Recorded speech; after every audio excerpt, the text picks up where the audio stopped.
Assalamu alaikum wa rahmatullahi wa barakatuh. MashaAllah. And welcome once more to this very lively lecture. My name is Tariq Mahmood. I'm the Vice Chair of Havering Islamic Cultural Center. We are continuing the series of special live lectures on prominent pious people and prophets in the Quran. Today we are covering the detailed Islamic story of the next prophet in the timeline, who is Prophet Ayub, or Job alayhi salam, according to the Bible is Job, according to the Quran and Hadiths. Prophet Ayub is mentioned 4 times in the Quran. He lived over 100 years, and Prophet Ayub was particularly known for his patience.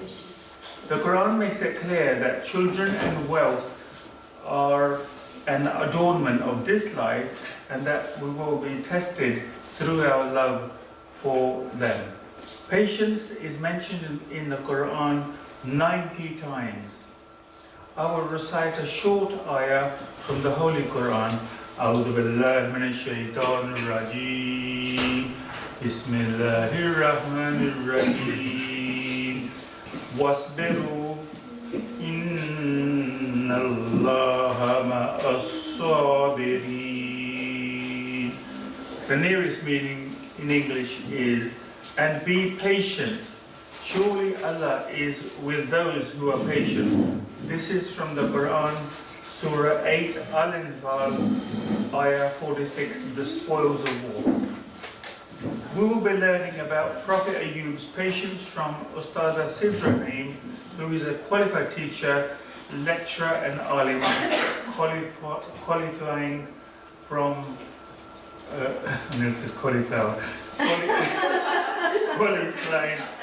Al-Huda International. Her earliest childhood memories on Islam are hearing prophet stories from her mother. She has studied stories in the Quran and Hadiths in detail, including comparative religion from Torah and Bible. This makes her qualified to speak to us about this important story. All in her public lectures and community services are free and done for dawah and sadaqah jariyah purposes. She has served the community since 2001, and later we will cover the morals of the story with a question and answer at the end. Thank you. Let's welcome our speaker.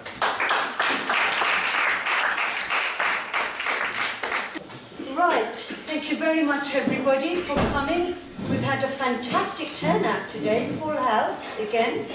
And today's lecture is actually on Prophet Ayub alayhi salam, who is called Job in the Bible. And Job's story is in the Bible, but in the Quran there's actually more bits added in to complete the story. And also there's a lot of hadiths, the hadiths which Prophet Muhammad, peace be upon him, quoted as well, which complete the whole story. Okay? All the previous lectures of lots of the prophets, we looked at disaster stories where God was trying to bring people onto the right path and say, worship me only. But the last story, which was Joseph's and Job's story, people are already on the right path. They're worshipping God now. So these stories are further lessons to learn. What other lessons can we learn from their stories apart from worshipping just the one God? Okay, so let's look at our timeline. So this is the timeline so far. Abraham, God said you're going to have many, many children. The progeny now, from now onwards, is going to be yours, okay? So we already talked about 3 sons, okay? We had Isaac, Ishmael, Madian was another son from which Shuaib or Jethro came. We've covered his story already. And Isaac had twins. Do you remember? We have already covered Jacob and Esau's story. So both of these two, they were twins. From Jacob came Joseph. Do you remember we did all the brothers' story last time? Okay? Now, do you think that Esau, from him a prophet came too? Because towards the end of their story, he became a good boy, didn't he? Do you remember? they were arguing and there was lots of bad going on, but towards the end he became good. Do you think a prophet will come out of him? Now. Yes. So the next prophet, did you know, from his progeny, couple of generations down, was actually Job, or Ayub al-Islam. Okay? Did you know that Job's mother was the daughter of Lot, who we've already covered as well? And did you know that his father was a young boy at the time when Abraham was burned in the fire? We've already covered that story as well. Abraham was burned in the fire, and he saw the way that Abraham got saved in the fire, so he became a believer even when he was young. So Ayyub's family were all believers, Ayyub or Job. Okay? Does anybody know which nation we said came from Esau when we did Jacob and Esau's story?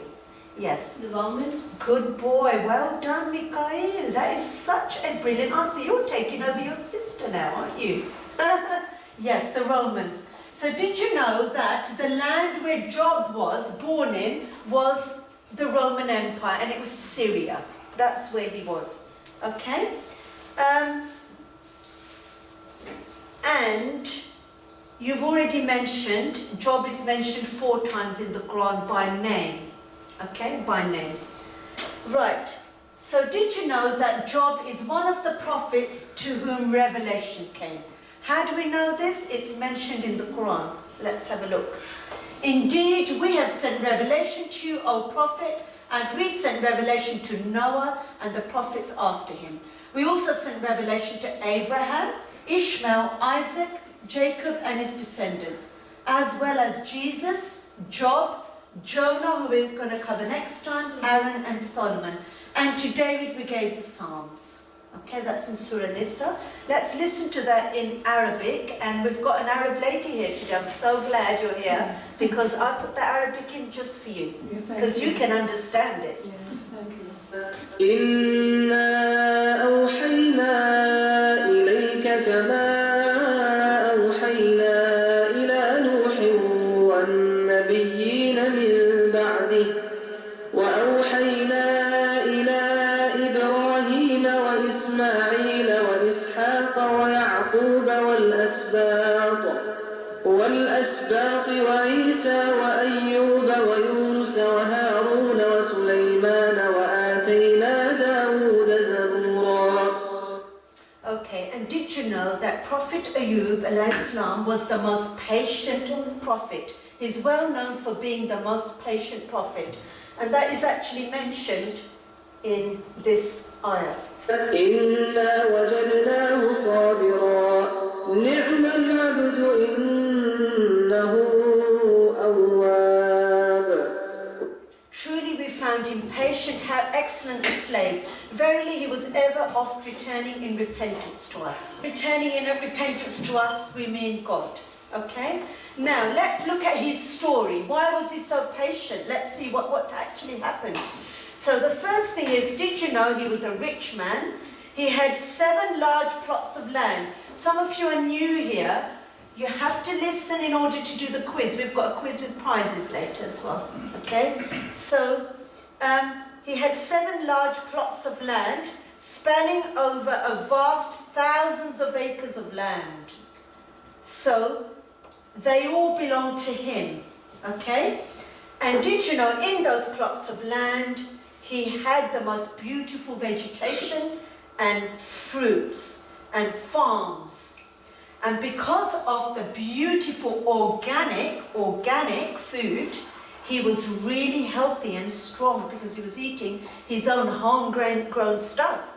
And Allah also gave him houses, property, slaves and servants as well. He had everything. He also had cattle.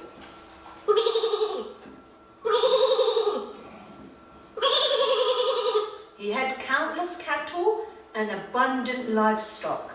So he basically had all the income he needed. Okay? What else is regarded as rizq from Allah apart from things like food and land and property? Money. Money was coming from all of this. Children. Children, that's the one. He had 10 laughing babies. He had a basket full of them. Why did he have 10 children? He had a loving and caring wife as well. Loving and caring wife who cared for him so nicely. And because of that, they had a good relationship, and he had 10 children to pass on the lineage as a prophet, but also as the religion. It spreads the religion when you have lots of kids. He had 5 boys and 5 girls. And you know what? They were all so righteous. They were good children. They listened to the parents. They helped them in the fields. They were obedient children. Okay? Did all of this rizq make Job haughty and arrogant? No. Did you know he never stopped remembering Allah? He used his wealth for Allah. Okay? So he called people to Tawheed, which means the oneness of Allah, with success, because they all listened to him. He was kind and patient. He loved giving money to charity. Lots and lots of charity he gave to the poor. He fed the poor as well. And did you know he bought slaves to free them? He bought slaves so he could free them. Okay? He helped everybody who asked for help. And because of that, did you know he was the leader of his community? Everybody respected him and he was loved by everybody. He even had a lovely family. His brothers loved him as well, because he also gave money to his brothers as well.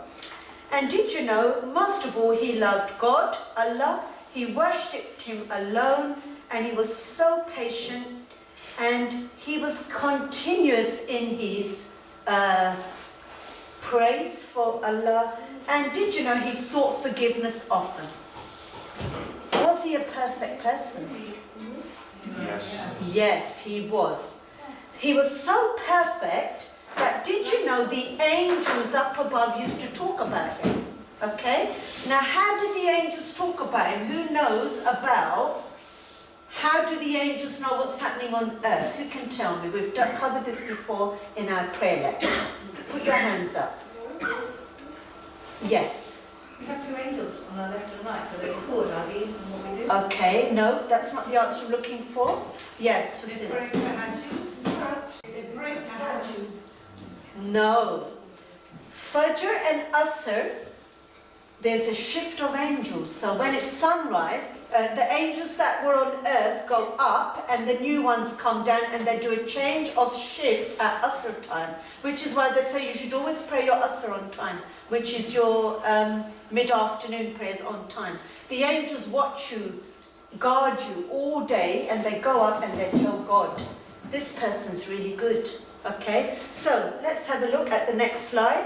So the angels up there had a wonderful conversation about Ayyub alayhi salam. Who goes up and listens to the angels?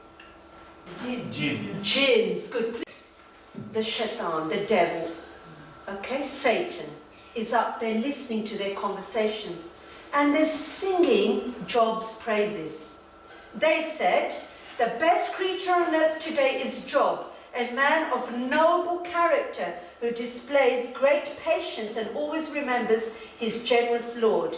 He is an excellent model for the worshippers of Allah. In return, his Lord has blessed him with a long life and plenty of servants, as well as the needy and the poor share in his good fortune. He feeds and clothes the poor and buys slaves to set them free. He makes those who receive his charity feel as if they are favoring him. So kind and gentle is he. Okay? So, Shaitan actually overheard that conversation where the angels are making Job over all other creatures on earth. Okay? And how do you think Shaitan feels about that? Very jealous. Jealous. He's filled with rage. How can that be? I'm better than everybody else. Why are the angels praising him? Who's he? I'm better than he is. He's just a human being like Adam was, and I'm made out of fire. Okay? So his dark heart was filled with jealousy. We already know jealousy is from Satan anyway. Okay, so when he came back on earth, Job was actually praying to Allah day and night. So on hearing this conversation, he got very annoyed and he thought, that's it, I'm going to try and corrupt him up. So he comes down and he comes behind him and he tries to distract him from his prayers. He says, I'm not getting distracted, I'm going to carry on praying, I'm going to carry on praying. And then after that, he actually then starts to tempt him into worldly things. You don't need to pray, you've got everything already. Why do you need to pray for? Allah's given you riches and money, why do you need to pray? Stop praying, you're wasting your time. You could be, earning more money with that time. But he didn't get distracted. He was steadfast and prayed with commitment and concentration. And he was a true believer. He would not let the evil thoughts tempt him. How do you think Satan felt now? Angry. He's full of rage. He's red with rage. Okay? He's growing with rage. So he decides to go up and complain to God. And he says, Job, he is only a devoted worshipper because he's got wealth and possessions. Okay? And that's the only reason why he continuously glorifies you. But he's not sincere really, because did you know that if you took away his wealth, his tongue will no longer mention your name and his praying will stop. What do you think Allah said to that? I'm going to test him. Allah said, no, that's not true. He is actually worshipping me from his heart. Okay? And he has no love for materialistic things. And even if I took away his wealth, he will still be sincere and patient. And Shaitan said, right, I challenge you. Show me then, God, because I don't believe you. So God does it to shut him up, to show him that no, he's going to carry on worshipping me. Okay? So God allowed Satan and his helpers to destroy Job's possessions first. Okay? So it's very sad, but within a day, all his cattle died and all his crops died. So there was no farmland left. There were no acres of land left. There was nothing in it. All his food went. The crops, the fruit, the vegetables, all the cattle. So all his provision, his wealthy goods are all gone basically. Okay? There is actually a hadith which I thought I will mention at this moment. Prophet Muhammad said the most severe of people to be put to trial are prophets, then the righteous and then the likes of them. He said a man's put to trial according to the strength of his religion. If he was strong in his religion, his trial is increased. Okay? So basically, Shaitan got really, really happy and he praised his helpers. Okay? And everything was then lost. Okay? And then he dressed up as an old man and he came to visit Job in his house. Okay? He disguised himself as an old man and he commiserated with Job and suggested that God was not rewarding Job for his devotion and praise. He said, you know what? All that stuff that you do, God hasn't rewarded you, He's taken away everything. All your wealth is lost. And some people say it is because you gave too much charity. And you know what? You wasted your time with all those prayers, because what good did it say? And he also said that Allah is actually your enemy, and He had the capacity to prevent harm, but He didn't. He did cause you harm. He did not protect your wealth.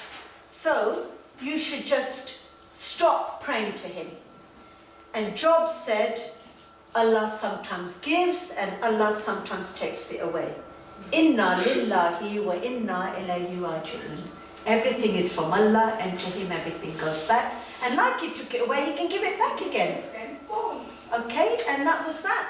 Okay, but that made Shaitan even more angry. Even more angry. And Job remained true to his belief. He still acknowledged all wealth is from Allah, and he still had a happy family.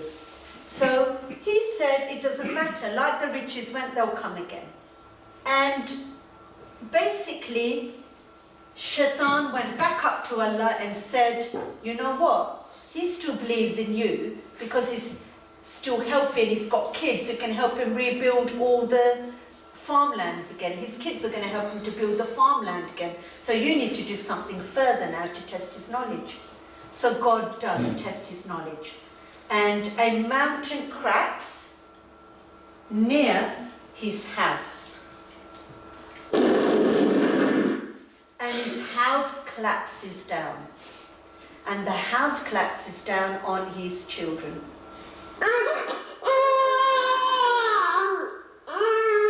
And all 10 of his children pass away. What bigger test can you get than that? All 10 of his lovely children pass away. And that was all because of Shaitan when he gathered his helpers to do the bad deed. All with the permission of God, obviously. And the house collapsed on the children, and that was a very, very big test. And Job cried to Allah alone. He didn't cry to nobody else, he just cried to Allah alone. And he said, Inna lillahi wa inna ilayhi raji'un. From Allah they came, to Allah they went back. Look how patient he was. And then that stupid Shaitan then dressed up again as an old man and came back to him.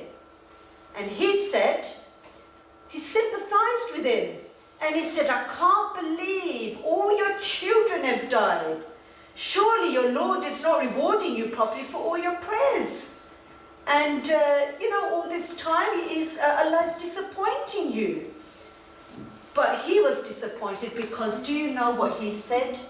He said, Allah sent me the children and Allah will send more children. And to Allah they've gone. And my children are in heaven. Because we know in Islam, if children die sinless, they go straight to heaven. Because doesn't matter, I'll meet them and I go up and join them, he said. And that made Shaitan really angry, really, really angry. And he said, I'm still okay, I can make more children. So Shaitan, who's healthy, digging into his schema prata, goes, right, that's it now. I am now going to destroy his health so he can't have any more children. And he says to Allah, allow me to destroy Job's health. And God grants permission so that Shaitan and everybody can see that he is still going to be devoted to Allah. Okay? So, a big disease comes. Smallpox is revealed for the first time at that time. It was not a disease before. Job was the first person to get smallpox, and Shaitan and his helpers started to destroy his body. First, he had lots and lots of sores with pus in it, okay? And the pus then infected his body, and then there was a great big infection, and then later on he got leprosy. So all the skin started falling off his body, and the smell started coming out of the pus. It was really, really bad. And all his friends and relatives said, we need to get rid of him. He can't stay here anymore. We're going to catch the disease. And he really stinks. So they went to the rubbish tip and they threw Job in the rubbish dump.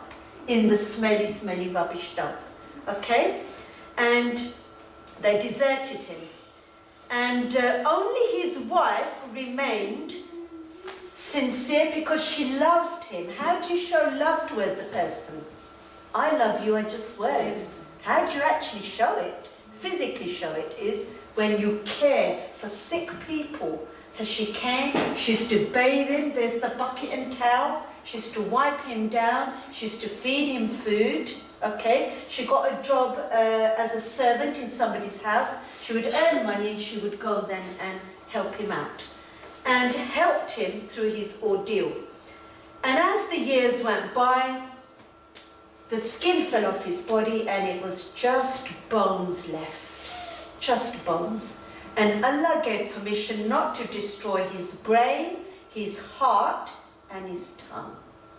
So with his heart, he felt the love for Allah. With his brain, he used his intellect and worshipped Allah. And with his tongue, he said, La ilaha illallah. And that's all you could see in that rubbish tip. That's all you could see. Okay? And he still kept praying to Allah just with his tongue. He didn't have a body left, just with his tongue. And his brothers came to visit him. This is the hadith Abu Hurairah narrated from Abdullah bin Ubay. He had two brothers who actually did come and visit him in the rubbish tip. And they couldn't go near him because he was smelling so much. They stood at a distance. And one of them said to the other, you know what?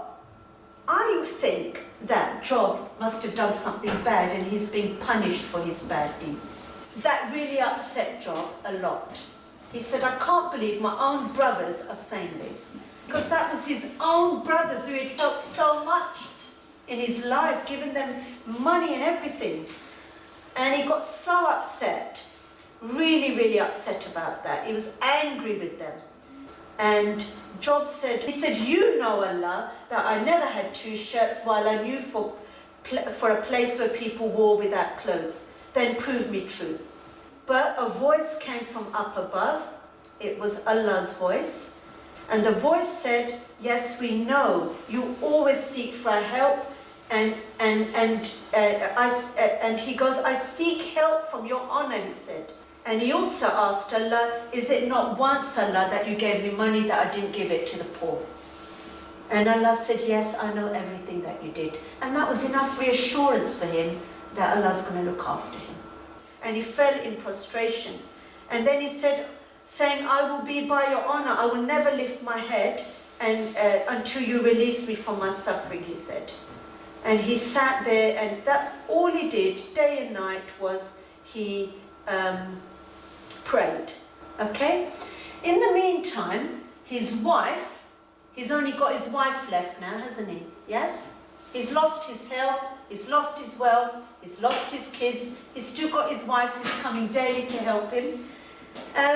His wife goes to the servant's house for her daily job, and the servant finds out she is Job's wife. He goes, get out of here. Sorry, we're too scared we're going to get the disease your husband's got. I'm afraid we can no longer give you a job. So she gets really worried, what am I going to do now? How am I going to earn my living? How am I going to feed my poor husband?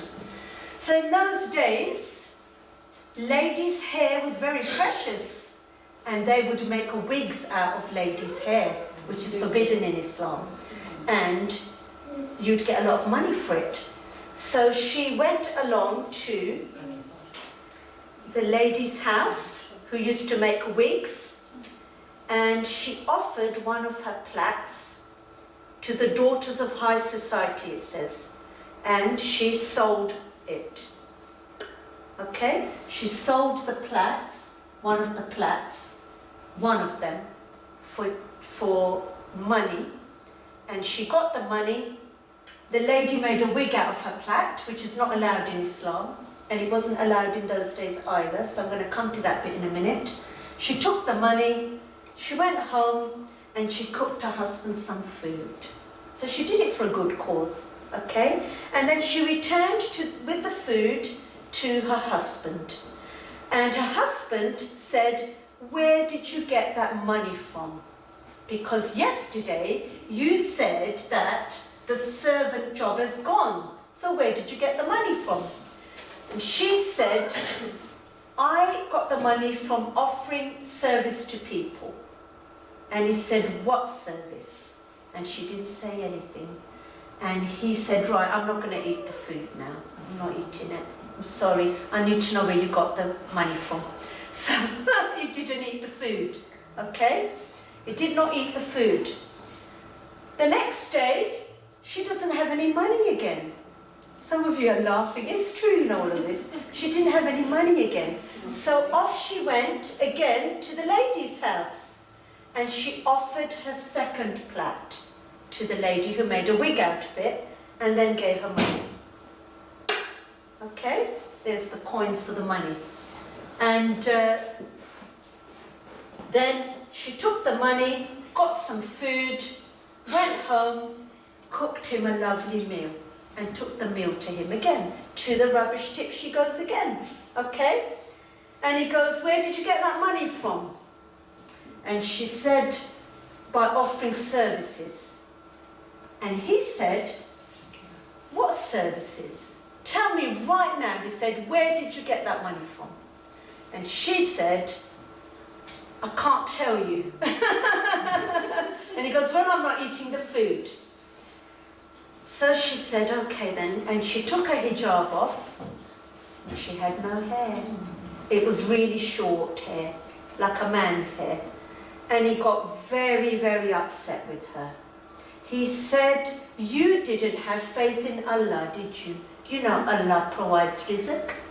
And how dare you sell, it's like selling your body, it was in those days, to get your money. Get out of here, I don't want to see you again, he said. He was angry with her. And he said, go home, I'm not going to eat your food. Does anybody know what he ate that day? This is very famous actually. Dates. Not dates, come on, this is out in the rubbish tip. What are you listening to, ladies? People's thrown away food. Pardon? Thrown away food or something? No, come on, everybody knows this answer. It's a well-known answer. Vegetables? No, there were no vegetables there. Okay. Locusts. I was just going to say it. Locusts, I think you knew.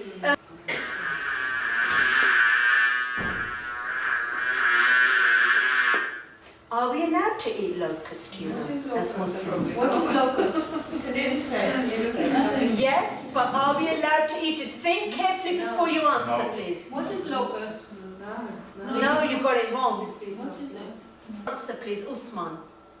Are you not allowed to eat it, but you had to eat it? Right, if Job ate it, are we allowed to eat it? Yes. Yes, why? It's not a pest. Locusts eat green things. Locusts eat trees and leaves. They're vegetarians. We are allowed to eat locusts, by the way, and they're fleshy as well. We know that from this story. It's the only insect we can eat. All the other insects are pests. Think before you answer, because it's all there. I know we don't want to, but he had no choice. But we are allowed to eat it. Right. What is the only thing which Job has got now in his life? He's lost his health. He's lost his wealth. He's lost his kids. He's lost his health. What has he got? He's got his religion, but there's something else he's got. Michaela, you're listening because you're being good. His eyes, his heart, and his tongue. Yes, and he's got his wife still, hasn't he? Yes? She ain't gone yet. She's gone off in a half because he didn't eat a dinner, but she hasn't gone totally. She does come back again. Okay? So, Shaitan has to work on his wife now, doesn't he? So, Shaitan goes and visits his wife in the form of an old man. Okay? And he goes to her that, remember your life, boy. It was like in the olden days. You had so much riches. You had a massive mansion.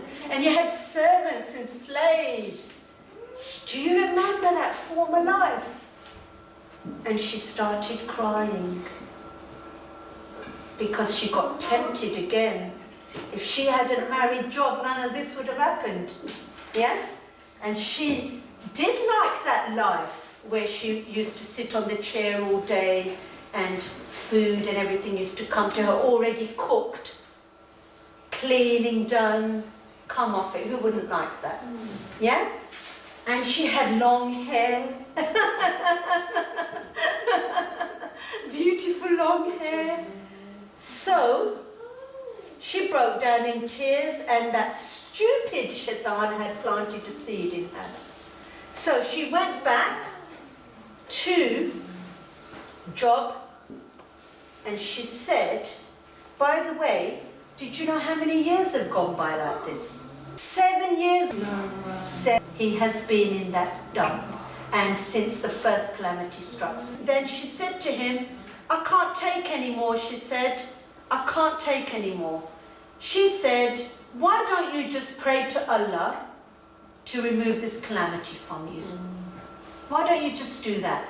Allah loves you. You pray to him day and night. So even she got corrupted.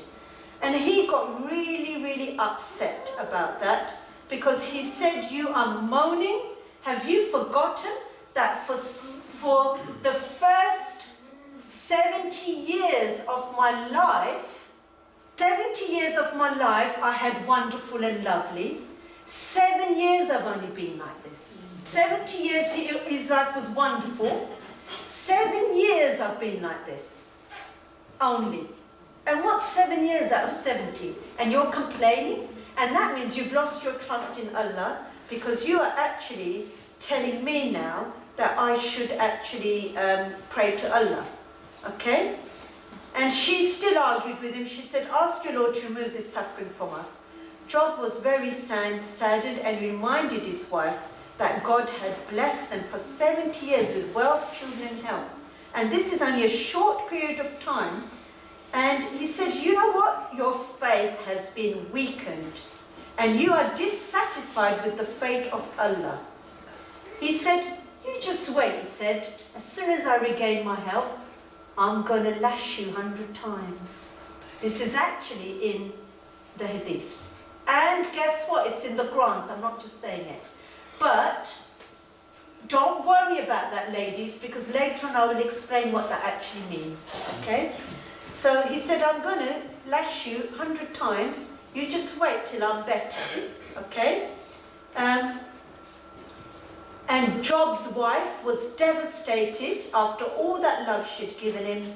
She left him and didn't come back again. And he was angry because her patience had slacked. And her name was Rahma, by the way. Okay, his wife's name was Rahma. So what's going to happen now, do you think? He's lost everything. Lost his wife, wealth, health, kids, everything. Do you think that Allah's going to put an end to his tests now? Because everything, there's nothing else to lose now, is there? Yes? Okay, so then he prays to Allah. And he says, please Allah, remove this calamity. I can't take any more. واذكر عبدنا أيوب إذ نادى ربه أني مسني الشيطان بنصب وعذاب. And remember our servant Job when he cried out to his Lord, Shaitan has afflicted me with distress and suffering. وأيوب إذ نادى ربه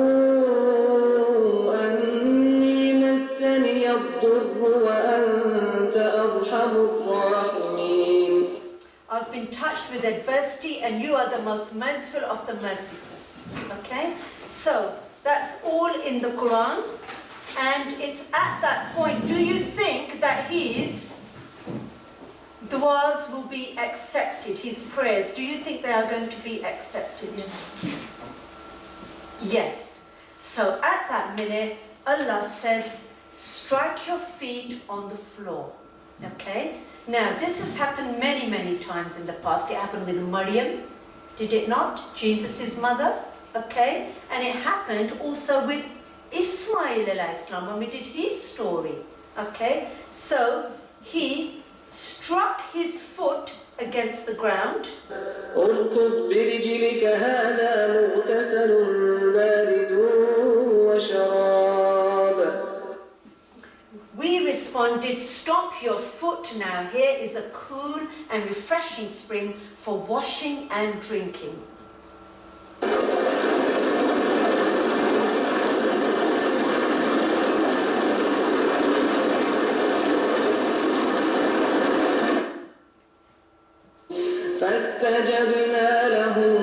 فكشفنا ما به من ضر.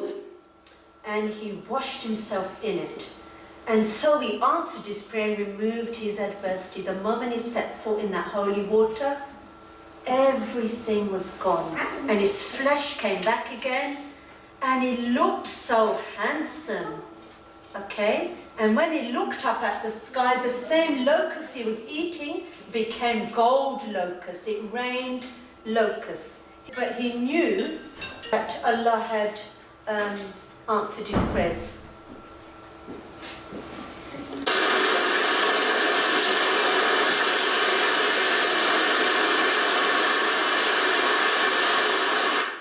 Now this scenario is mentioned in quite a few hadiths, that gold locust, the same locust he was eating became solid gold and it rained from the sky. So Abu Hurairah narrated, Prophet Muhammad, peace upon him, said, while Job was naked, taking a bath, a swarm of gold locusts rained on him and he started collecting them in his garment.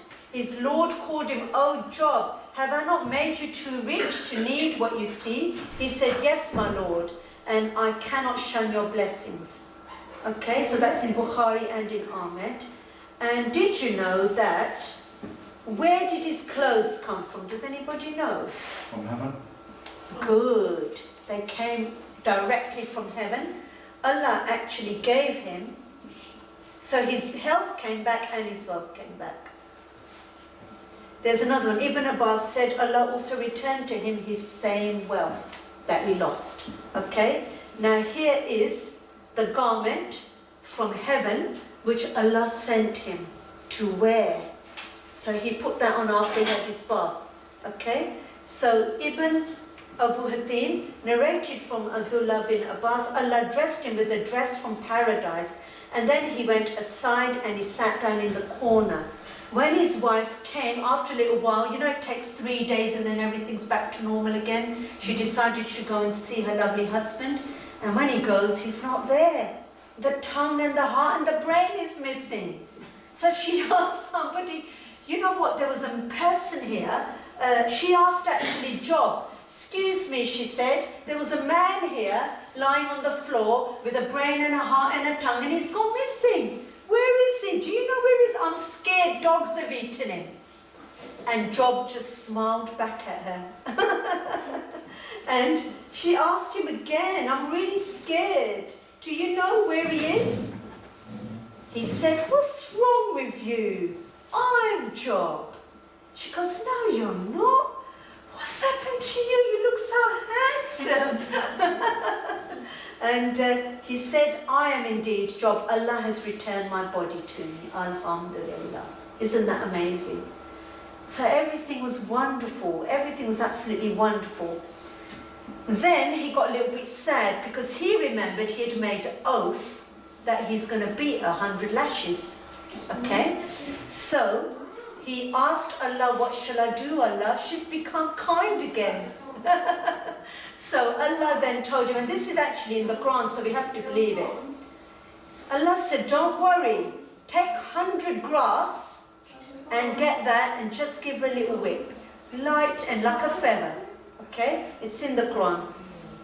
وخذ بيدك ضغثا فاضرب به ولا تحنث إنا وجدناه صابرا نعم العبد إنه أواب. So 100 blades of grass is all he was told to get, and just go gently, and that's your oath is complete. Okay? And we said to him, "Take in your hand a bundle of grass and strike your wife with it, and do not break your oath. We truly found him patient. What an excellent servant he was. Indeed, he constantly turned to Allah." Now, to show he wasn't a bad man, Allah has actually completed that sentence by saying that he was an excellent servant. So you don't think bad of him. So if it's allowed, it's allowed. And we do know later on, I know Aisha is nodding her head, because you probably know it is allowed in Islam if someone goes against the religion, your wife, then you're allowed to, aren't you? Okay, but only with a miswak stick, which I will come to when we do the morals. Okay? Right. He's all happy bunnies with his wife now. Do you think they're going to have more children? Yeah.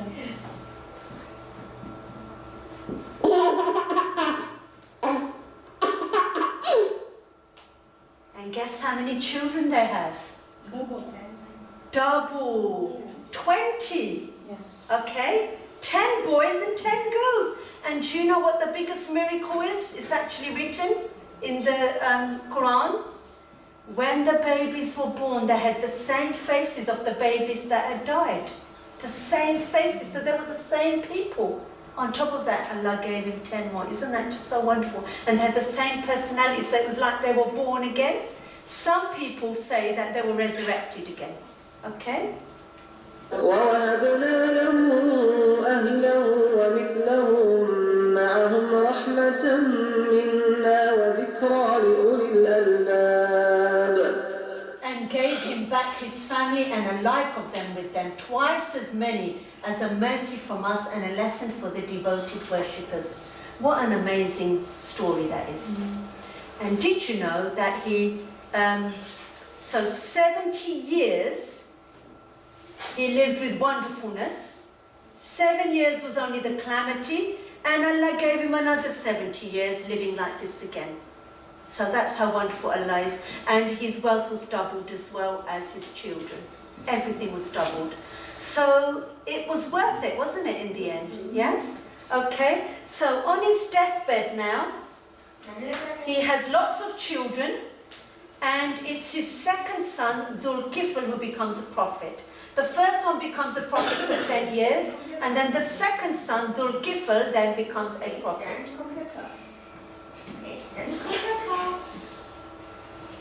وإسماعيل وإدريس وذا الكفل كل من الصابرين وأدخلناهم في رحمتنا إنهم من الصالحين.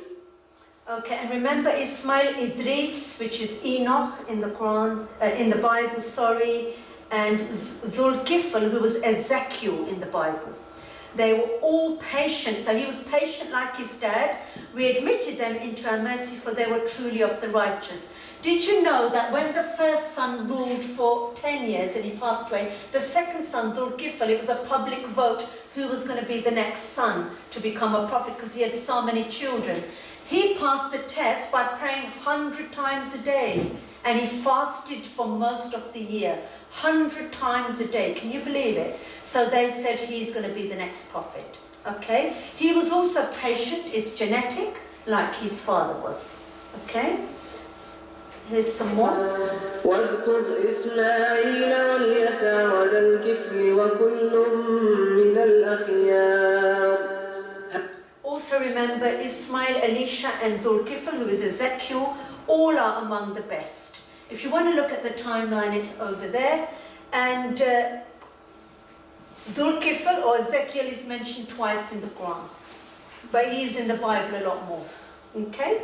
Right, and then after that, Job dies. He's over 100 years old.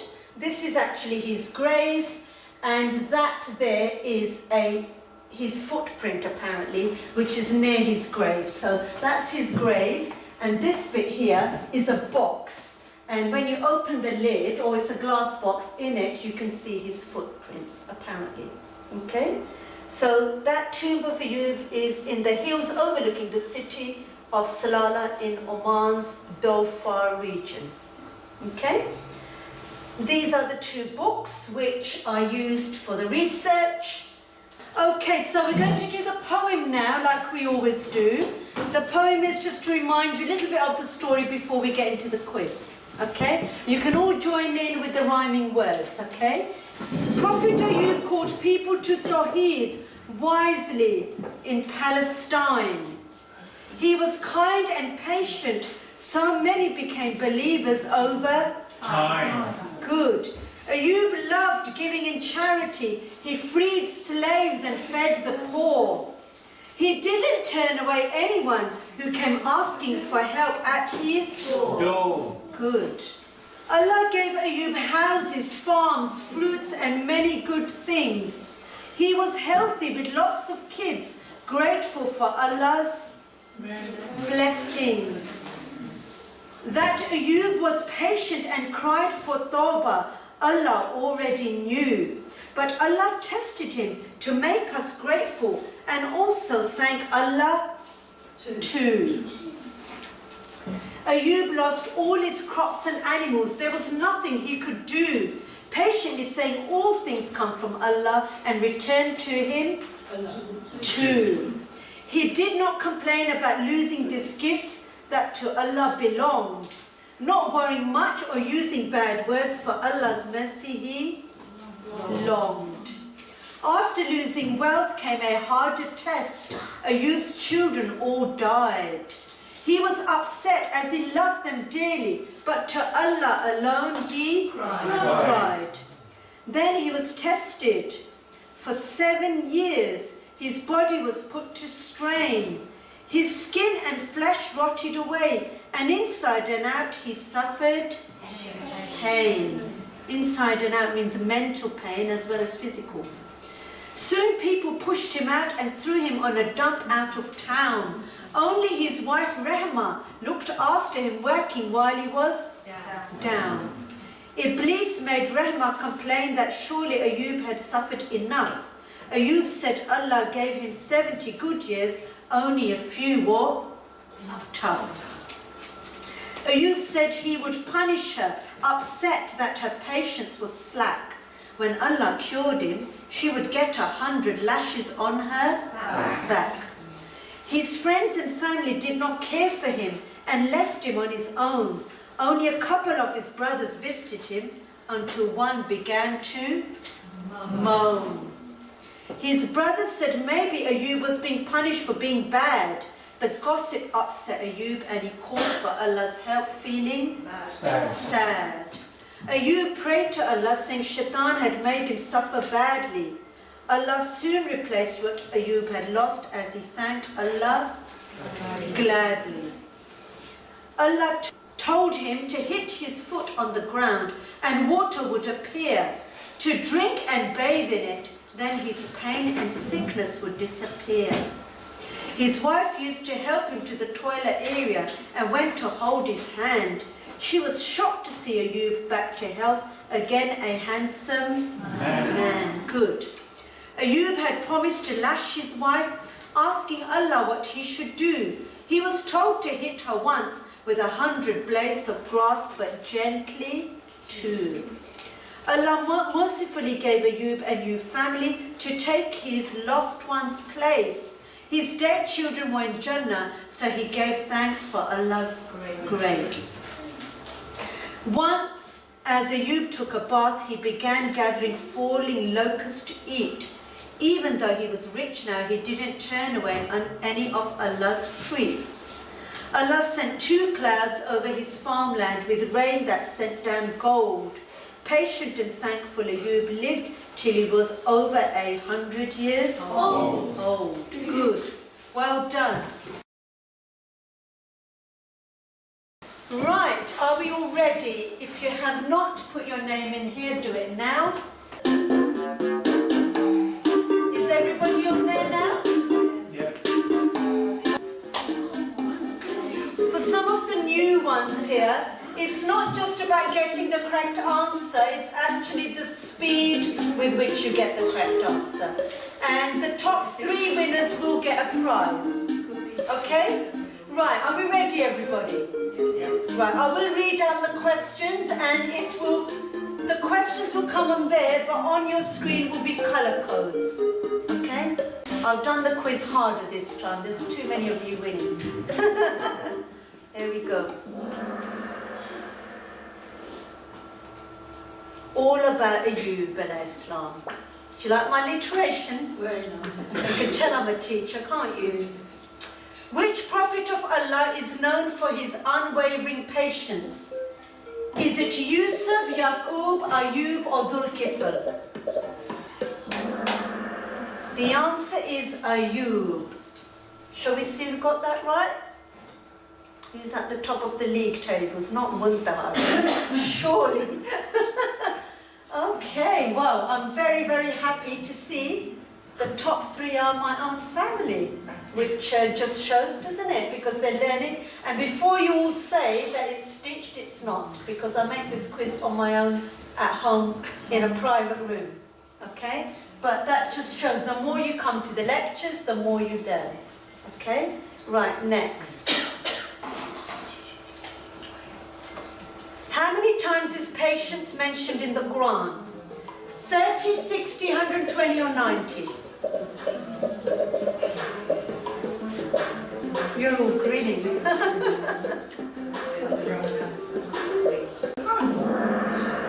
It's actually 90, so how do we know that answer? Brother Tariq mentioned it right at the beginning in his talk. And those of you who are late, that's what happens when you're late. Let's have a look who's winning. Ijaz in the lead. Oh my goodness. Oh my God, I can't believe it. This is your first time here.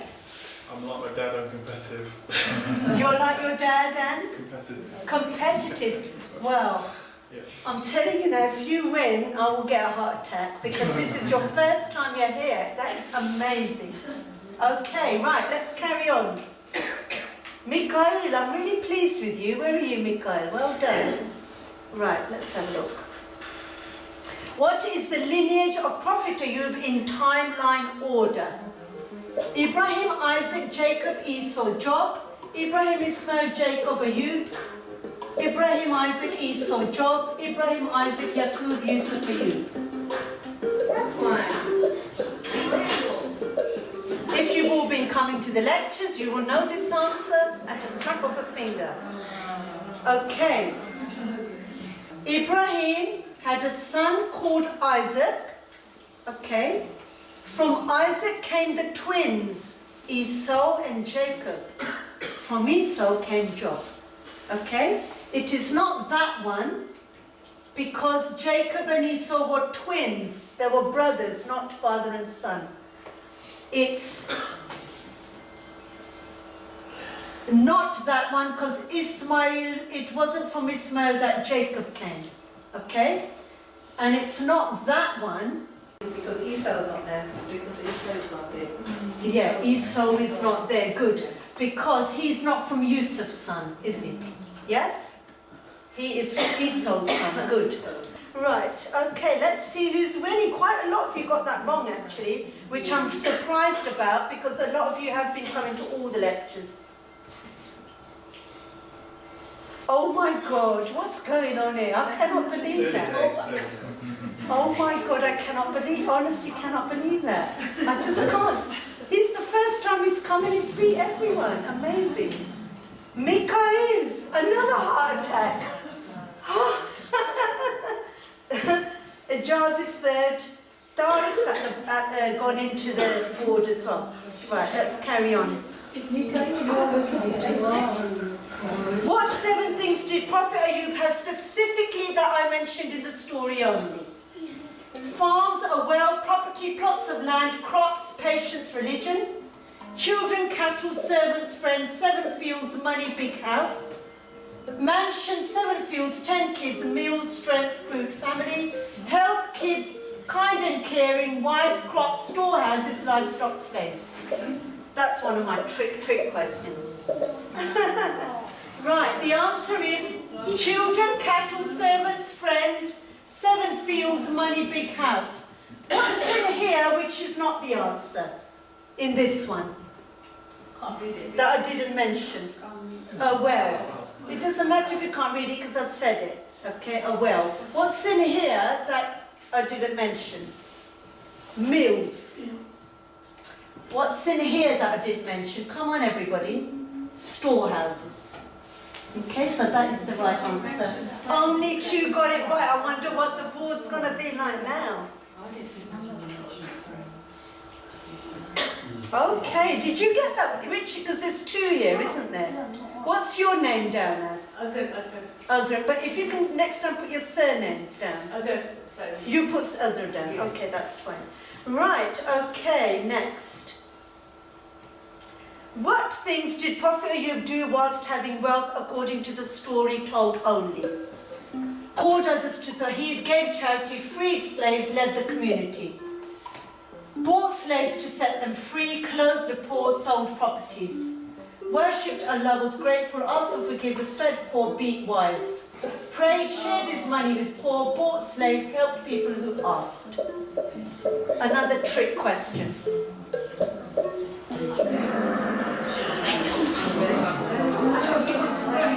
Called others to Tawheed, gave charity, free slaves, led the community. This one, I didn't mention he sold properties, did I? Okay. This one, he didn't beat wives, he only had one, which he beat lightly. And that one bought slaves. But he bought and he freed them, which is mentioned here. Bought slaves to set them free. Okay? So that is the answer. Let's have a look. Okay, you're still in the lead, are you? I don't know, I got that one. Okay. Right. Okay, so I think still the top 5 are the top 5 actually, so that's good. Right, next. We're still only halfway through. Which one of the following did Shaitan not think? Ayyub was a hypocrite and did not really worship Allah wholeheartedly. Ayyub would stop worshipping Allah if everything he had was taken away. Ayyub would stop worshipping Allah if tempted with materialistic things. Ayyub only worshipped Allah because he had everything. You have to really understand the story here for these ones. Which one of the following did Shaitan not think? Okay, it's that one. All the others, he did think all of these. Okay? The jar's in the lead, eh? Even though you had your eyes shut while the pictures were up. Okay. Your one's not bad, you're number 3. Oh, I didn't answer that one, I was thinking too long. Oh, right. Well, you can't think, you have to just, better to press anyway. Even though you've gone up, and I'm really pleased with you. We need you more often in our lectures, do you know that? It's very, very good. I am really impressed. And did you know he listened all the way through so attentively? From here, I can see everybody. And as a teacher, we can see who's listening. He did not take his eyes off that screen. It's brilliant, honestly. And you were understanding everything. As I was talking, you were nodding and your emotions showed you were listening. Right, let's carry on to the next one, number 7. What was removed from Prophet Ayyub's life? All food, reputation, leadership, all his children, friends, home, cattle, crops, house, skin, organs, health, wealth, kids, wives, relatives. What were removed from his life altogether? Okay, that is the correct one. Health, wealth, kids, wife, relatives. This one, he still had his organs, didn't he? So it isn't that one. Okay, and all food, no, because he ate locusts. Oh, it's between Ijaz and Tariq now, the 2 men at the front row. Okay, and Naman, you've cracked up as well. Do you know, this is a really interesting one. You just don't know, do you, really, who's going to make it in the end. So anyway, let's carry on to the next question. Number 8. Why was Prophet Ayyub thrown in a rubbish dump? This is an easy one. People do not have faith in him anymore. Risk of spreading disease and he smelt. There was nowhere else for him to live. People who were poor and homeless lived there. Easy peasy. That one is. Risk of spreading disease and he smelt. Good, well done. Let's have a look. Oh, a jar still, wow.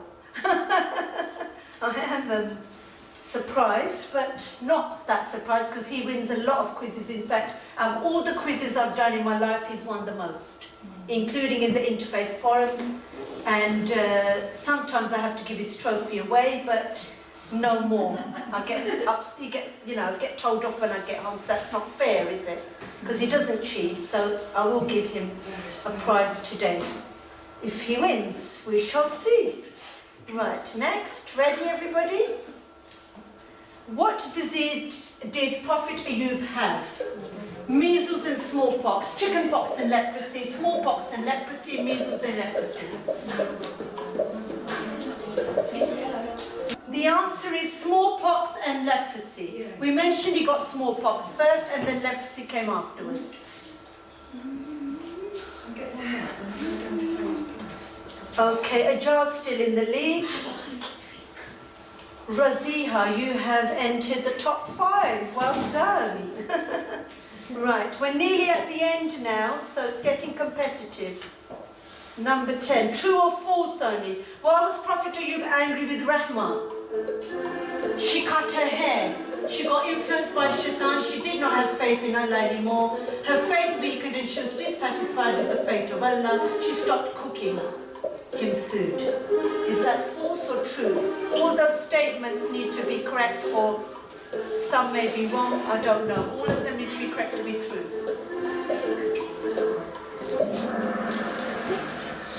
It's false. Why is it false? Which one was wrong? She didn't stop cooking. Mikhail. She didn't stop cooking for him. Good. She did stop cooking. She did take him food. He said, I don't want it no more. I'm angry with you and I'll have locusts instead. So good. Well done, Mikhail. I'm very pleased with you for that answer. Good. Really pleased with him out of all the children. Well done. You've taken over your sister, haven't you? Okay, Ajar's still in the lead. Mikhail, you are in second now. Wow. And Khadija, well done. I'm taking it. Is it this Khadija or that Khadija? My Khadija. Well done. You're in the top 5. Right. I think we're on the. Are we on the last question? No, 2 more. How did Prophet Ayyub's health return? By bathing and drinking from a spring Allah sent, by eating golden locusts, by wearing clothes from Jannah, by doing dua and coming out of the rubbish dump. I have put in some easy ones now as well. Ooh, quite a lot if you got it. Remember, Allah sent a spring and he drank from it and he washed himself in it. So his insides got healed and his outside as well. Remember, the inside, he must have suffered from mental health with all that stuff going on. And the outside was all the disease and all of that, both mentally and physically. Right, let's have a look at our scoreboard, everybody. Okay, Ajar's still in the lead, Mikhail second, and Brother Tariq, you are third now, so that is good. All boys and men, have you noticed that one? And Brother Naman as well. So a lot of this actually, I always find the men always do better, which is quite interesting really, considering our hearing is better. Considering ladies listen better, but I'll tell you what it is, I think ladies talk a lot more, so nothing that takes away some of the listening. Right, last one, are we ready everybody? This will determine the top 3 winners. Who did prophethood get granted to next? Dhul Qarnayn, Dhul Qidr, Dhul Kifl, Dhul Qada.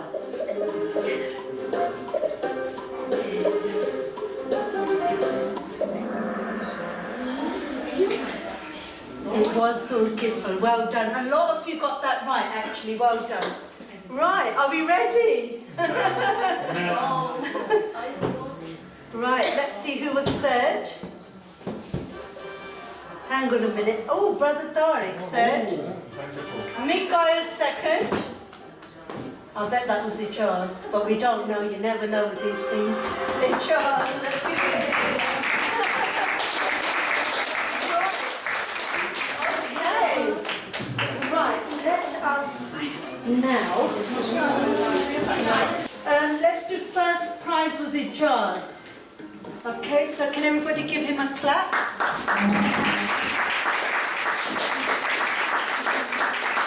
Well done. Well done. Okay. That is my husband, by the way, in case some of you don't know and they're thinking, what the hell is she doing to no non-Mahram man, you know? Right. Who's second? Second, Mikhail, come forward.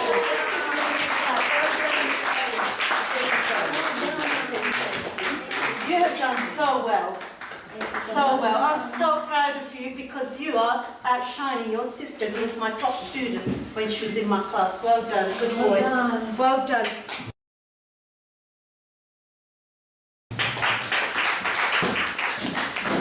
Brother Tariq, come and get your presents. You were third. Let's give him a big clap as well. Right, that was fun, wasn't it? Yeah. Right, let's now move on to morals. Now, there are a lot of morals for this, okay? The very first one we already know. What is the first and foremost moral for this story? Patience. Patience. Be patient. Okay, so we have got, and be patient, surely Allah is with those who are patient. Okay, that's Quran al-Anfal. Okay, and I have got this scholar who is going to talk a little bit about patience, on why we get trials. Now, I think it was Sashna who messaged me a few weeks ago. Do you remember you asked me that question? Yes? This is your answer now, okay? If you don't have hard times in your life, I would be very wary.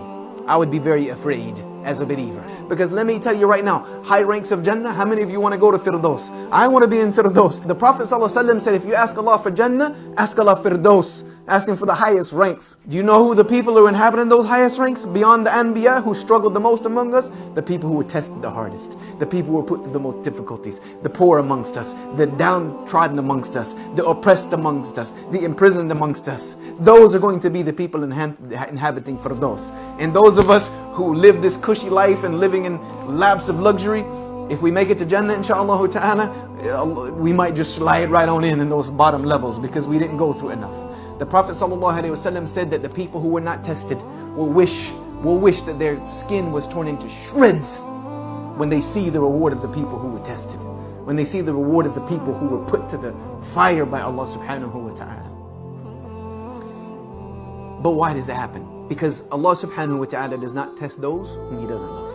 The Prophet ﷺ said if Allah loves someone, He tests them. He puts them in difficulty. He puts them to test. Because He knows that those tests and those difficulties are going to increase them in this life and are going to increase them in the next life. Okay, a lot of people ask me that question, that why we tested when we're so good. But we need to look at Ayyub alayhi salam's story. Did you know that Allah gives a test to distinguish who is the best? That's a real good motto, okay? Allah is the one who has created death and life in order to test you and see which of you is best indeed, and He is the Almighty and the oft-forgiving. Okay? He distinguishes who are the patient ones and who are the impatient ones, who are the grateful ones and who are the ungrateful ones. And then rewards them accordingly, if not in this world, but in the next world. Here is another very, very important ayah in the Quran. وَلَنَبْلُوَنَّكُمْ بِشَيْءٍ مِّنَ الْخَوْفِ وَالْجُوعِ وَنَقْصٍ مِّنَ الْأَمْوَالِ وَالْأَنفُسِ وَالثَّمَرَاتِ وَبَشِّرِ الصَّابِرِينَ. And certainly we shall test you with something of fear, hunger, loss of wealth, lives and fruits, but give glad tidings to us sabirin, the patient ones. This is amazing. I just found this ayah in the Quran and I just thought that is actually Prophet Ayyub, is that not? He lost wealth, the lives, fruits, everything, all in that ayah, okay? The other thing that we need to remember is all good and bad is from Allah. Everything good and bad is from God.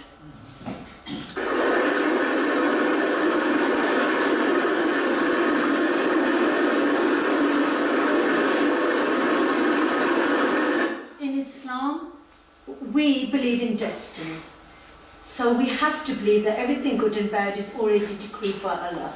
Dua can change that though, okay? But if we don't believe in this, this is actually one of our beliefs in Islam, that we're not Muslim, okay?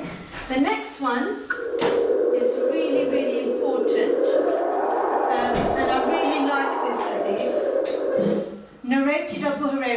messenger said, the example of a believer is that of a fresh tender plant. From whatever direction the wind comes, it bends it. But when the wind becomes quiet, it becomes straight again. Similarly, a believer is afflicted with calamities, but he remains patient until Allah removes his difficulties. And an impious, wicked person is like a pine tree which keeps hard and straight until Allah breaks it down when he wishes. Okay, so very, very important hadith, that one, and it's the way Allah's described it as plants is quite amazing. This one we did last time. Allah always has 3 replies to our prayers. It's either yes, yes but not now, or I have a better plan for you. Okay, so in Job's case it was yes but not now, and it was I have a better plan for you. You're going to get double kids and you're going to get double the money. Okay. Allah knows what is best for you and when it is best for you to have it. Okay? Right, morals from the audience. Any more morals? There's another one which, throughout the pandemic, it became a hugely famous quote. Patience. No, what was the biggest ayah that came out in the Quran, that everybody was quoting it throughout the pandemic, the COVID virus? Being tested. No, it wasn't. For every illness, there's a cure. No. And is it, and with every hardship comes ease? That's the one. Come on, everybody. It was everywhere, all over WhatsApp, all over the television programs. Even non-Muslims started quoting that ayah. It became famous. And people became Muslim because of that ayah. Did you know? After hardship comes ease. Twice. Yes, I'm going to put that on now. Good. Now, if you don't know that, that's a bit worrying because it did come out throughout the pandemic again and again and again and again and again. All the scholars were saying it. Don't worry, we're going to get a vaccine and there will be ease. Okay? So undoubtedly, along with the hardship, there is ease. That's what his fields were like, and they became like that again. Okay?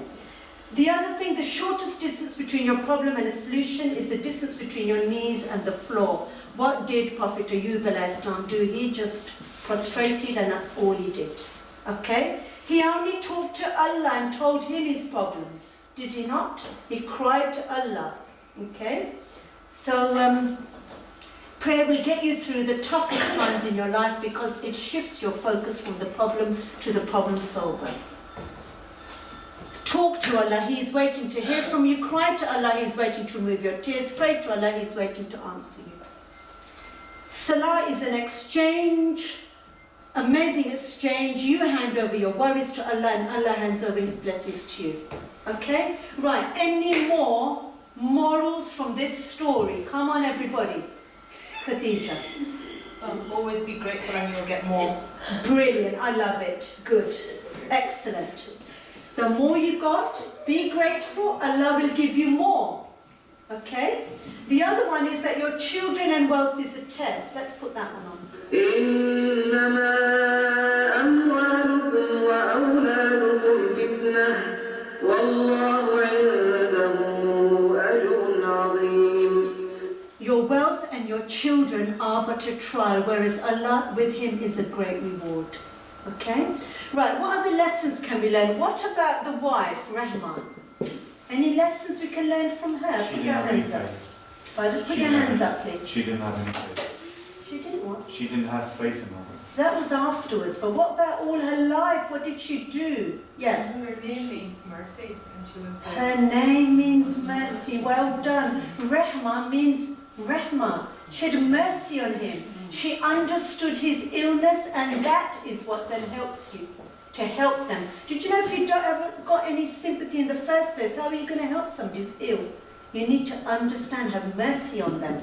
Okay, so we have got in the Quran, they are clothing for you, and you are clothing for them.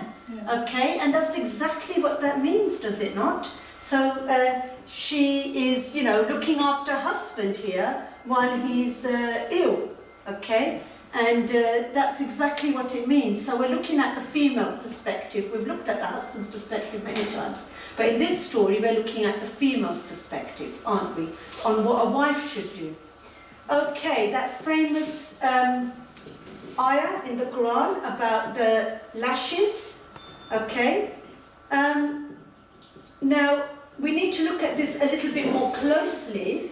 It doesn't mean you lash them. It's as a deterrent to stop them going off Islam or the religion in the first place. And the Prophet Muhammad, peace be upon him, he explained to us clearly that it was only a miswak stick that is used. It's just a little tap, like you discipline your children, is it not?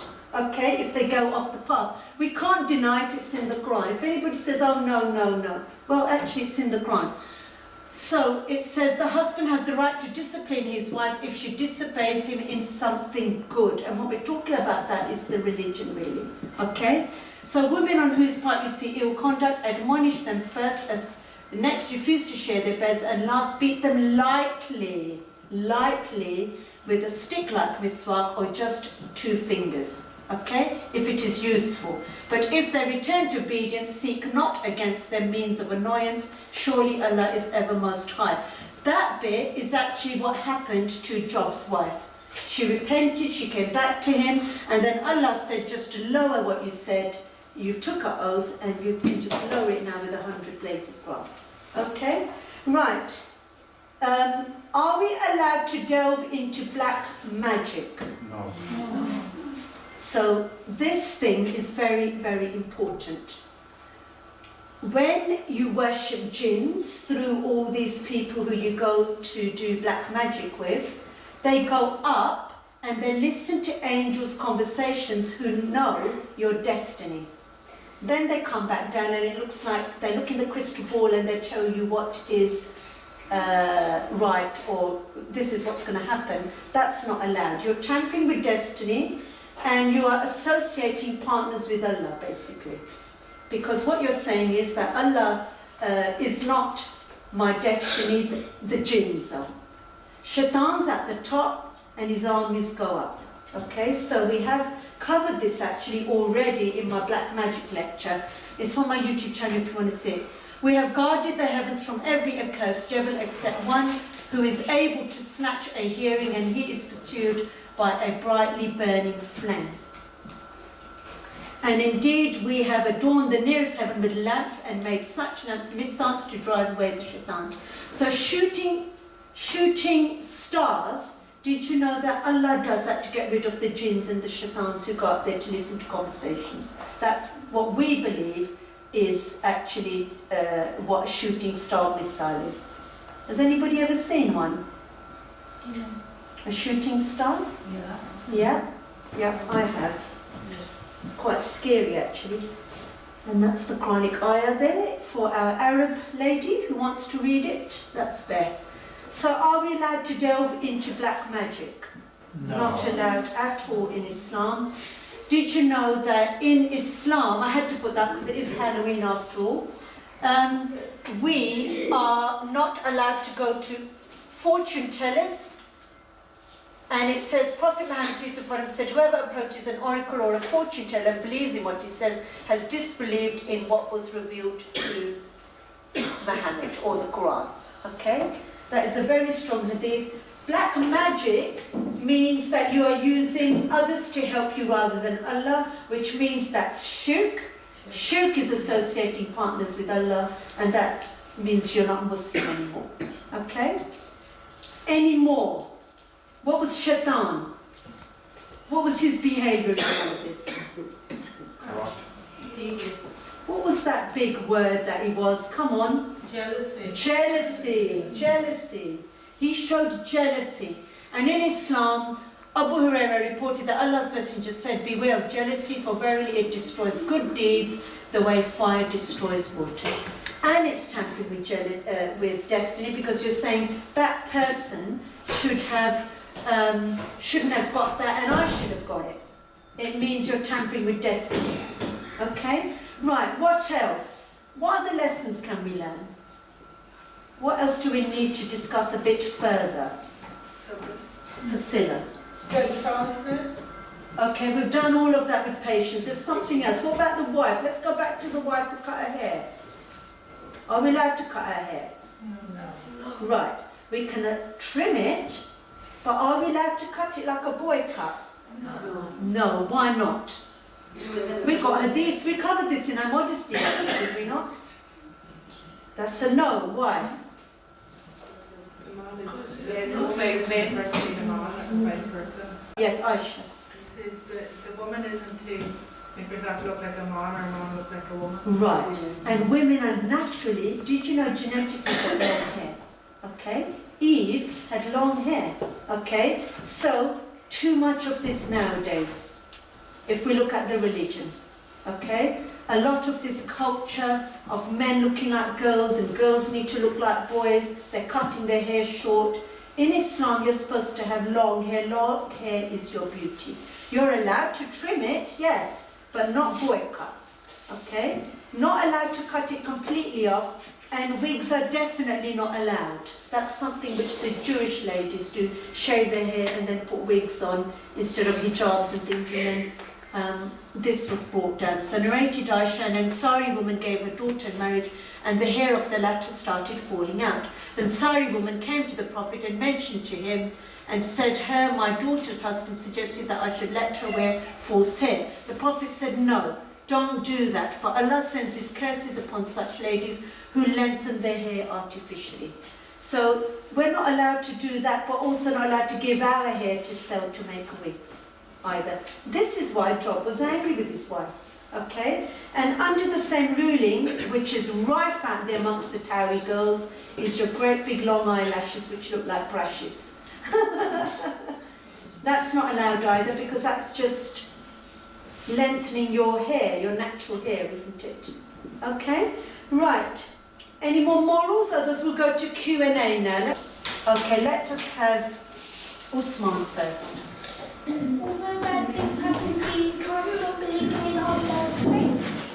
Is that a question or is that a point? Pardon? It's a point, yes. Yes. Is it correct that in this life he won't take away anybody's risk? Okay, but in the past he has done it through Prophet Ayyyub to test him. Everybody's different. Some people may be born poor and later on they will become rich. We just have to acknowledge everything is from Allah. But that doesn't mean we don't try. We have to still go out and work and try to get this again. Okay? Everybody's different. Everybody's born different.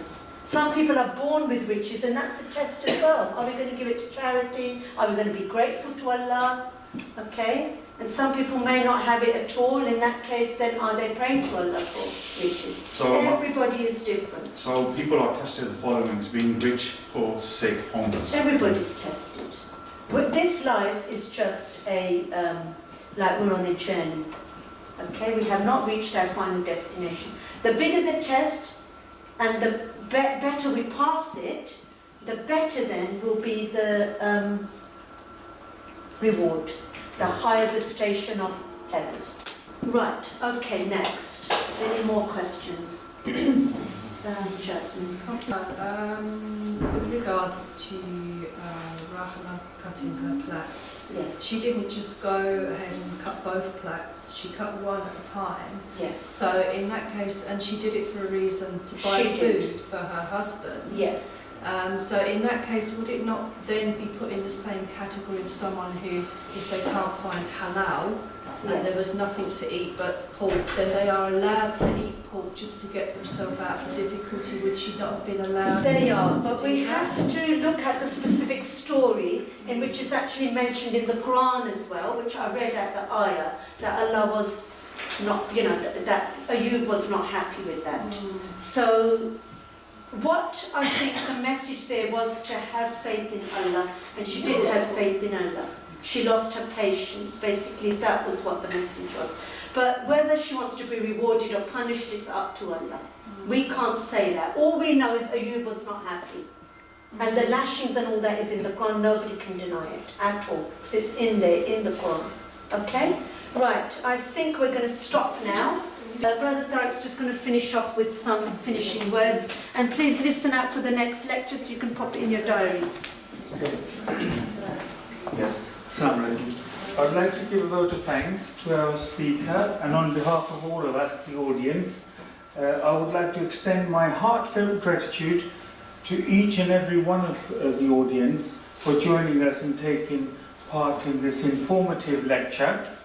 We have had the privilege of gaining valuable insights and knowledge on Prophet Ayyyub alayhi salam from our esteemed speaker, Sister Sidra Naim, and all her family, which always support her in her endeavours and are very reliable.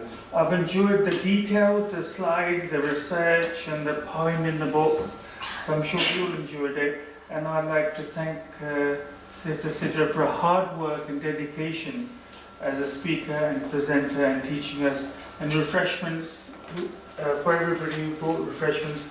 It's very family-like atmosphere to come and eat the food. So there's a handout available, and the next meeting is on Prophet alayhi salam, Prophet Yunus alayhi salam, on the 2nd of December, Saturday at 1:30 p.m. So, assalamu alaikum. Let's give a hand to the sister.